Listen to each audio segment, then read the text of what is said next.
রাজধানীর মহাখালীতে বিক্ষোভ সমাবেশের মিছিলে এখন কথা বলছেন জামায়াত ইসলামের সেক্রেটারি জেনারেল মিয়া গোলাম পরোয়ার। আমরা সরাসরি তাঁর বক্তব্যে যাচ্ছি। যদি পার্লামেন্টে ভুল স্বীকার করে বলেন যে হ্যাঁ, সংবিধান সংস্কার পরিষদের বৈঠক আমরা 30 দিনে ডাকতে পারিনি, আসেন আমরা সংস্কার কিভাবে করি। সংশোধন নয়, সংশোধন মানে হলো ছোটখাটো কিছু সংশোধন, শব্দ বাক্য পাল্টাবে। আর সংস্কার মানে সংবিধানের আমূল পরিবর্তন।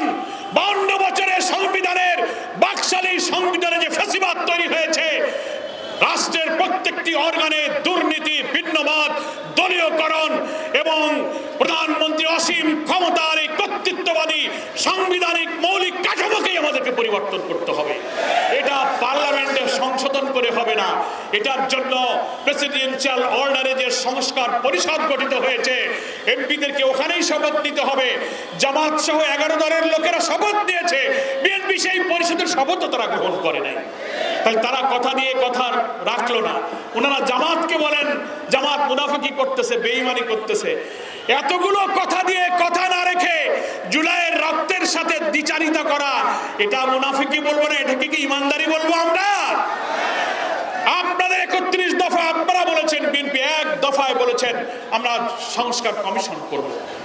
আপনারা 31 দফার 9ম দফায় বলেছেন সমস্ত দলীয় সংকীর্ণতার ঊর্ধ্বে উঠে ক্ষমতায় গেলে রাষ্ট্রের সরকারি বিধিবদ্ধ স্বায়ত্তশাসিত সমস্ত জায়গায় নিরপেক্ষভাবে যোগ্য লোককে নিয়োগ দেবেন। 5 মাসে ক্ষমতায় এসে বিএনপি কি শুরু করছে দেখছেন তো? ছাত্রদল, বিএনপি, জেলা পরিষদ, কর্পোরেশন, বড় বড় বিধিবদ্ধ সংস্থায় সব দলীয় লোককে তারা নিয়োগ দিচ্ছে। দুর্নীতিতে, লুটপাটে, চাঁদাবাজিতে এমপিদের এলাকায় সিন্ডিকেট করে বিরোধী দলের লোকদের কোনো কাজ করতে দিচ্ছে না। তারা খাও দাও ফুর্তি করো, লুটপাটে তারা মেতে উঠেছে। আইন শৃঙ্খলা পরিস্থিতির অবনতি, কথা দিয়ে তারা কথা রাখছেন না।